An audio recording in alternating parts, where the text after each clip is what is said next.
ومن احیاها، اور جس نے بچا لیا کسی جان کو. یہاں پہ مسلمان کی بات نہیں ہو رہی، جان کی، کسی بھی انسان کی جان. فکأنما احیا الناس جمیعا، تو گویا اس نے پوری کی پوری انسانیت کو بچا لیا. ظاہر ہے جناب پوری انسانیت ہی بچ گئی نا ایک انسان کو بچانے سے، اس کی پوری نسل بچ گئی. دوسرا ایک ٹرینڈ آپ نے سیٹ کیا کہ انسان کی جان کی قدر ہے.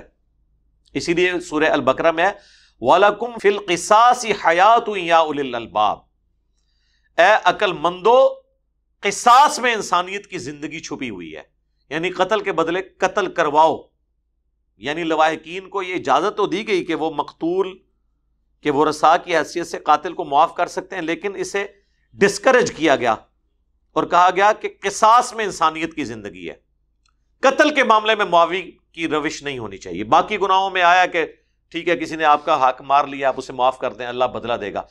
قتل کے بارے میں کہا نہیں چھوڑنا. اور اللہ تعالیٰ ہمارا جس نے ایک انسان کو بچایا اس نے پوری انسانیت کو بچا لیا. یہ وہ آیت کا ٹکڑا ہے جو آپ کے ہاسپٹلز کے باہر لکھا ہوتا ہے. اور ڈاکٹرز اپنے آپ کہتے ہیں ہم مسیحا ہیں، چور اور ٹھگ تے ڈاکو ہو تسی الا ماشاء اللہ. ڈاکٹرز کہتے ہیں جناب انجینئر صاحب چونکہ انجینئر ہیں اس لیے شاید ہم سے جیلسی رکھتے ہیں. ایسا نہیں ہے میرے بھائی. آپ اپنے طبقے کے شریف ڈاکٹروں سے پوچھ لیں جو کچھ ہم ڈاکٹروں کے بارے میں کہتے ہیں، کیا ایسا نہیں ہے؟ کیا اکثریت ایسی نہیں ہے؟ کیا آپ لوگ اپنے وہ جعلی عمرے اور دوسرے ملکوں کے وزٹس کی خاطر 100 روپے کی دوائی ہزاروں روپے میں نہیں لکھ دیتے اسی فارمولے میں مہنگی کمپنیوں کی، صرف اس لیے کہ وہ کمپنیاں آپ کو کھلاتی ہیں؟ جو یہ بارہ سسٹم چل رہا ہے یہ میڈیکل ریپ والا، کیا آپ یہ لوگ نہیں کرتے ہیں؟ حرام کے پیسوں پہ عمرے کرنے گئے ہوئے ہوتے ہیں.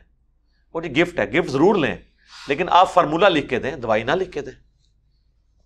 جس طرح باہر کے ملکوں میں ہوتا ہے ڈاکٹر تو دوائی نہیں لکھتا، وہ صرف سمٹمز بتاتا ہے، پھر فارماسسٹ جو ہے نا وہ لکھتا ہے کہ ہاں جی اس کو یہ سالٹ چاہیے، یہ ٹھیک ہو جائے گا. اور یہ آپ ڈاکٹرز کے پاس اگر آپ ڈاکٹرز آپ کو کوئی دوائی مہنگی لکھ بھی دیں نا پریشان نہ ہوا کریں، سیدھا ہے میڈیکل سٹور پہ، ان کے پاس ایک بک پڑی ہوئی ہوتی ہے، اس دوائی کا سالٹ ان کو بتائیں کون سا ہے. آپ عام آدمی بھی جو تھوڑی سی انگریزی پڑھ سکتا ہے وہ سالٹ میچ کرے، آپ کو 20 دوائی مل جائے گی. آپ حیران ہوں گے کہ 400 روپے کا کیپسول آپ کو 10 روپے میں مل جائے گا اسی سالٹ کے اندر. وہ 400 روپیہ اپنے برانڈ کا لے رہا ہوگا کیونکہ اس نے 400 میں سے 300 روپیہ ڈاکٹر کو یا 200 روپیہ کھایا ہوگا، 100 روپیہ اپنی جیب میں ڈالا ہوگا، اس لیے وہ 400 قیمت ہوگی. چند ایک دوائیاں کریٹیکل ہو سکتی ہیں جو مہنگی کمپنیوں کی ضروری ہیں، ادروائز ہو سکتا ہے یہاں پہ کسی حافظہ اللہ کسی دامن برکاتہم عالیہ نے نہ بنائی ہو، الٹا کھانے الٹا ہی ہوتا ہے تو کوئی ریئیکشن ہو جائے، یہ بھی چانس ہوتے ہیں، اس لیے بھی لوگ مہنگی دوائیں لیتے ہیں. اور بعض لوگ جب تک مہنگی دوائی نہ ہو ان کو آرام بھی نہیں آتا کیونکہ نفسیاتی طور پہ وہ مانتے ہی نہیں کہ یہ دوائی ہے، یہ بھی ہو جاتا ہے. تو یہ ڈاکٹرز کیا کر رہے ہوتے ہیں؟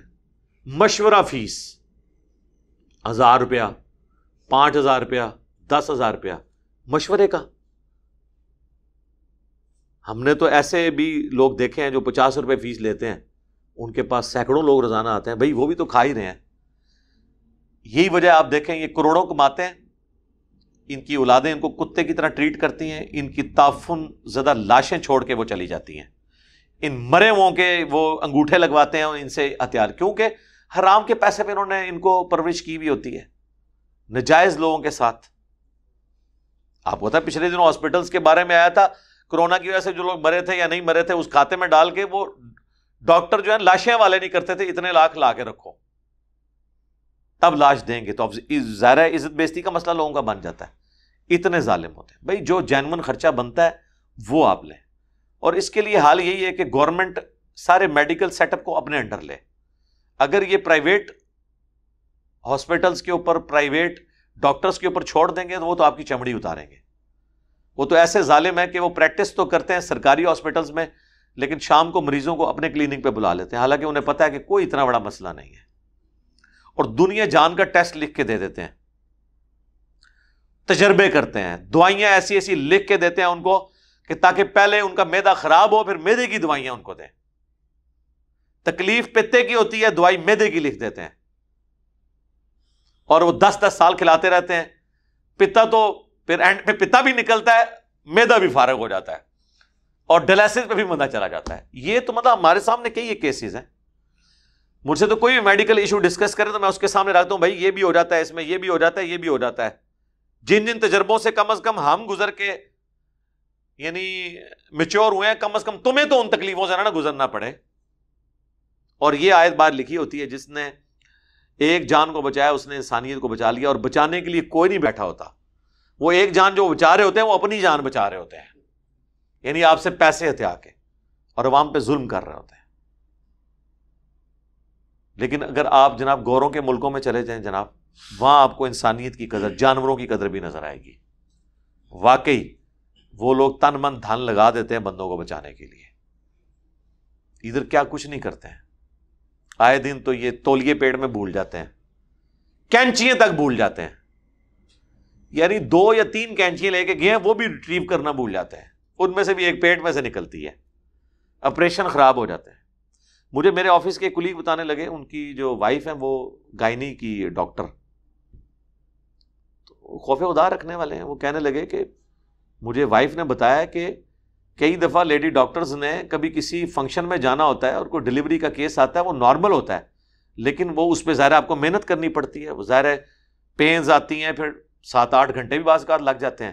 اب انہوں نے تو میم صاحبہ نے شام کو تیار ہو کے جانا ہے ایک بے پردہ فنکشن کے اندر, تو وہ پھر نرسوں کہتی ہیں 2 اسے انستھیزیا بے ہوش کرو, اسے میں ٹک لگا دیتی ہوں, اور وہ آپریشن کر دیتی ہیں صرف اپنا ٹائم بچانے کے لیے. آپریشن بنتا نہیں ہوتا, لیکن اسے پتا نہیں جس کو ٹک لگا کے تم گئے ہو, اس کی آمدہ کی کئی مہینوں کی زندگی کیسے گزرنی ہے, اس پورے گھر پہ کیا گزرے گی. جب آپ نے پیٹ کے 2 ٹکڑے کیے ہوئے ہیں, اس پہ آپ بے شک یہ لگا بھی دیں ٹانکے, اس کے بعد کیا ہوتا ہے. وہ عورت بیچاری گھر کے کام کس طرح مینج کرے گی, اس کے اگر چھوٹے چھوٹے بچے ہیں اس کو کیسے مینج کرے گی, کپڑے دھونا, کھانے پکانے کے معاملات, اور پھر ہر وقت یہ بھی دھڑکا لگا رہے کہ ان زخموں کے اندر پیپ نہ پڑ جائے, اور اکثر اوقات پیپ پڑ جاتی ہے, پھر اس کی صفائی کرانا. کئی بار پھر وہ صفائی کرنے میں زخم اتنا خراب ہوتا ہے کہ اس عورت کی ڈیتھ بھی ہو جاتی ہے. لیکن وہ اس میم صاحبہ نے اپنے ایک فنکشن کی خاطر اس عورت کو اس تکلیف سے, پورے خاندان کو اس اذیت سے گزارا. تو قاتل ہے وہ جان نہیں بچا رہی, وہ قاتل ہے اس پورے خاندان کی. یہ کر رہی ہوتی ہے. آج آپ چلے جائیں, آپ کو درجنوں لیڈی ڈاکٹرز میں سے ڈھونڈنے سے ایک ملے گی جو آخری درجے تک نارمل ڈلیوری کروانے کی کوشش کرے, جس نے حلال کی کر کے کھانی ہے. لیکن سر آپ امریکہ میں چلے جائیں, ہمارے پاس تو ہمارے تو کئی رشتہ دار وہاں پہ رہتے ہیں, وہ کہتے ہیں کچھ شاذ و نادر سننے میں ملتا ہے سیزیرین, ورنہ نارمل ڈلیوریز ہوتی ہیں. یار ہماری صحتیں ان سے اچھی ہیں, ہماری امیونٹی پاور ان سے اچھی, ہماری لائف, ہماری عورتیں زیادہ ٹف ہیں گھروں کے کام کرنے کے اعتبار سے. وہ وہاں پہ مینج ہوتا ہے, یہاں پہ نہیں ہوتا, صرف اس لیے کہ وہاں کے ڈاکٹرز ایماندار ہیں, ان کو پتا ہے کہ یار اس کو تکلیف نہیں دینی. ڈاکٹرز کو چھوڑ دیں یار, پولیس والوں کو دیکھا ہے, سامنے ان کا چور آ جاتا ہے نا, ایسا چور جو ان پہ گولی بھی جس نے چلائی ہوتی ہے, وہ اس پہ گولی نہیں چلاتے, حالانکہ انہیں اجازت ہوتی ہے. آخری درجے تک ڈرتے رہتے ہیں کہ یار اس کو مارنا نہ پڑے, کہیں ماری نہ جائے. اس لیے نہیں کہ ان کی کوئی پکڑ ہو جائے گی, پکڑ کب ہونی ہے سیلف ڈیفenس کے اندر, ان کو ہوتا ہے یار انسان ہے. آپ ذرا نیٹ جیو کے اوپر کبھی واقعات یہ دیکھیں, وہ پولیس آفیسرز اپنے واقعات سناتے ہوئے خود رو پڑتے ہیں. بندہ مرا نہیں ہوتا, وہ یہ بتاتے ہوئے رو پڑتے ہیں کہ وہ آ گیا تھا میرے اس کے نیچے, میں مار سکتا تھا اسے لیکن میں نے نہیں مارا. اتنے رقیق القلب. یہاں پہ جناب ایسے ظالم ہیں, روزانہ موتیں ڈاکٹر دیکھتے ہیں, لیکن آپ دیکھ لیں کہ ان کو فرق نہیں پڑتا, پھر آ کے ذبح کرتے ہیں. اپنی سامنے ڈیتھس دیکھ رہے ہوتے ہیں, اور انہی ہاسپٹلز کے اندر وہ نرسوں کے ساتھ, باقی جو کوئی غریب عورتیں آ جائیں ان کے ساتھ اپنے افیئر چلا رہے ہوتے ہیں. انسان موت کو اتنے قریب سے دیکھے تو انسان کو تو حیا آ جانی چاہیے, اور آتی ہے. میں نے خصوصاً فوج کے اندر تو بہت لوگوں کو دیکھا ہے جو بارڈروں پہ گئے ہیں نا, پکے مسلمان ہو کے واپس آئے ہیں. یہ ابھی ایک جیو پہ پروگرام چلا تھا کیپٹل ٹاک میں نا، منیف فاروق جیلم سے ہی ہیں آج کل، وہ کیپٹل ٹاک کر رہے ہیں. تو اس 6 ستمبر کے اوپر انہوں نے ایک شہید کے گھر والوں کا انٹرویو کیا. ان کے والد صاحب بھی کرنل پنڈی میں، اور ان کا بیٹا جو ہے وہ کیپٹن تھا، وہ شہید ہوا.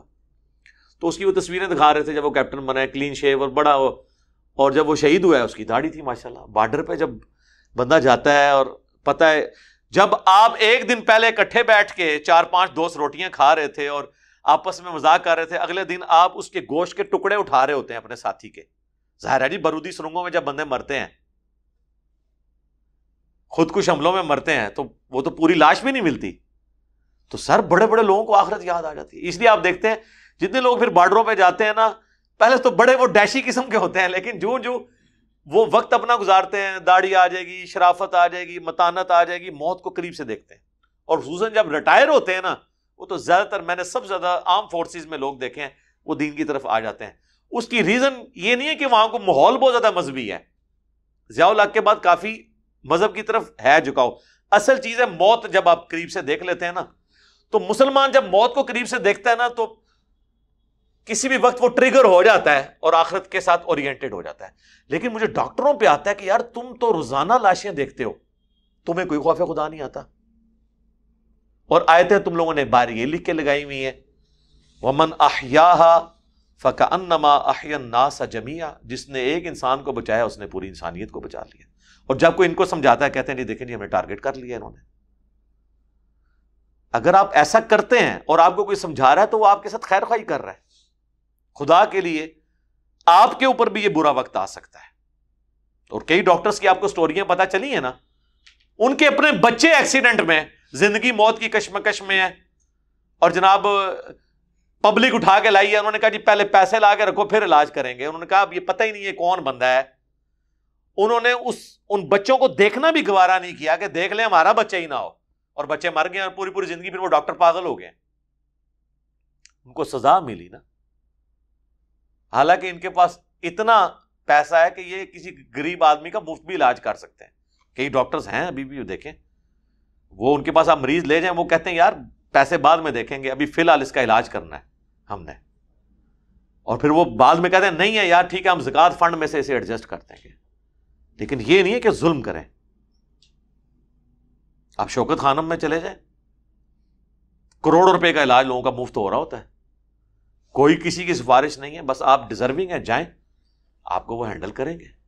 تو خوف خدا رکھنے والے بھی لوگ موجود ہیں جو واقعی اس کا یعنی عملی نمونہ ہے کہ جس نے ایک جان کو بچایا گویا اس نے پوری انسانیت کو بچا لیا. پیغمبروں کا بھی کام سمجھانا ہے اور پیغمبروں کی دعوت آگے لے کے چلنے والوں کا کام بھی سمجھانا ہے. اور آپ دیکھیں کوئی شخص آپ کی آخرت کی فکر کر رہا ہے اور پیسے نہیں آپ سے لے رہا، اور اربوں سال کی زندگی آپ کی مینج کر رہا ہے. دنیا میں چند سالوں کا، چند ٹکوں کا آپ کو کوئی نفع پہنچا دے، آپ پوری زندگی یاد رکھتے ہیں، چاہے اس کا احسان مانے یا نہ مانے، دل میں تو ہوتا ہے یا اس نے میرے ساتھ نیکی کی تھی. اور جو آپ کے ساتھ اربوں سال کی ہمیشہ کی زندگی کی نیکی کرے، آپ کہیں یہ دیکھیں نہیں ہمیں تو ٹارگٹ کیا ہوا اس نے، ہمیں ٹانٹ کر رہا ہے. اللہ کا شکر ادا کریں کہ آپ کو کوئی سمجھا رہا ہے آپ کی خاطر، اس میں اس کا اپنا کوئی فائدہ نہیں ہے، آپ کا فائدہ ہے. اس کا تو فائدہ بولنے پہ ہی ہو گیا. جو ڈاکٹر اسرار صاحب فرماتے تھے نا کہ جو کسی کو ہدایت کی طرف بلائے اسے ہدایت ملے یا نہ ملے اس کی اپنی ہدایت ہو گئی. کیونکہ وہ کامیابی کی جو 4 شرائط ہیں ان میں سے جو آخری 2 مشکل شرطیں جڑیاں میں ہی پوریاں کرنیاں نے، ٹھیک ہے، پہلی 2 تے سارے نے پوریاں کرنیاں نے. الا الذین آمنوا وعملوا الصالحات، جو ایمان لے آئے نیک اعمال کریں. جی سارے خوش نے، اگے کم ٹورو وتواصوا بالحق. کسی کو غلط ٹریک پہ دیکھو اسے بتاؤ کہ سچ یہ ہے تو غلط ٹریک پہ، اور اس کے بعد پھینٹی کا انتظار کرو. وتواصوا بالصبر، پھر اس پہ کرو صبر. جی پھینٹی تو بات صبر. 4 شرائط ہیں انسانیت کی کامیابی کی. پہلی 2 بہت آسان، دوسری 2 اتنی مشکل کہ بہتر انہوں نے ذکر ہی کرنا چھوڑ دو. لوگ پہلی 2 ہی ذکر کرتے رہتے ہیں، میٹھی باتیں کریں.